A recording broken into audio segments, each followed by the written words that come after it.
President Donald Trump announces his new strategy for the war in Afghanistan. From now on, victory will have a clear definition: attacking our enemies, obliterating ISIS, crushing al-Qaeda, preventing the Taliban from taking over Afghanistan, and stopping mass terror attacks against America before they emerge.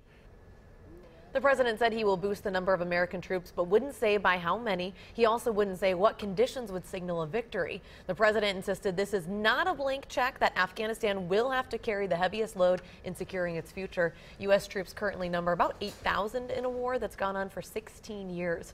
The president also said the U.S. is not about nation building, it's about killing terrorists. WCCO chief political reporter Pat Kessler joins us now.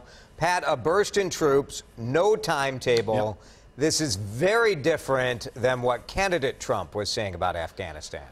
Yeah, and I think this was a very important speech by President Trump, laying out at least a strategy, even if he was slightly vague on some of the details. I think the most important takeaway from this is that President Trump said that he went against his instincts. As you mentioned, during the campaign, he said repeatedly, we're going to get out immediately, it'll be easy, stop spending the money.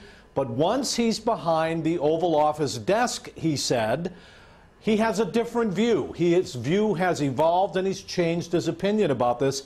I think that's really important. He is going with what he believes the generals say will be the best way to go. But there's still no indication about how this will actually make it different or better than it was over the last 16 years. Well, and so that's part of what some of the critics are saying, that there just aren't a lot of details in what we've learned about. Yeah, that's an important point. If he adds 4,000 more troops, a 50% hike to maybe 12,000 troops there, how is that going to be any different in winning a victory in Afghanistan than the 150,000 troops that were there 5 years ago in 2012? That's a really important question. He says that they're not there to democratize the country. That's important. They're going to go after terrorists. So it's not really clear right now how that differs from what we're doing now. Nation building is out, and the last two presidents have wanted to do that. But we still have to wait and see what this actually is. Yeah, I think it's appealing to a lot of Americans, though, to have the president saying, I'm not going to tell you how many troops we're sending in. I'm not going to put a timeline on this. We don't want to tell the enemy what we're doing. Well, that is true. And on the other hand, this could mean endless war. This could be a forever war. You want to sign up for that as a country, right? Right. It's already 16 years, the longest war America has ever fought. It's a tricky balance. You want to tell America what you're doing, but you also don't want to give up the goods to the enemy. So we can only watch what happens. Yeah. He also called out Pakistan to do more to combat the terrorists within its borders. Yeah, that's a tough one. That could be really edgy, and he's probably right about some of that. He said in his speech that Pakistan, on the one hand, is helping us, but on the other hand, is shielding some elements of terrorists like the Taliban, and that's true. Remember, though, Pakistan has nuclear weapons. We treat countries with nuclear weapons a little bit differently, but if he's going to pressure India, Pakistan, and other countries around there, that could be a volatile mix to actually reach some sort of diplomatic solution.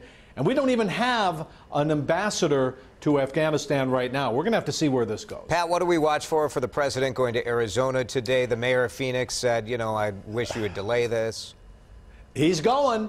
He's going to make a short visit to the border. Presumably, he is going to talk about to his base some of the stuff that's been happening over the last week. Is this going to be the Trump who just goes off the cuff? It gets very edgy, gets very controversial, or is it going to be the Trump, the presidential Trump that we saw last night? We don't know. He's going to Arizona, where he's gone after both senators, McCain and Flake. So is he going there to pick a fight?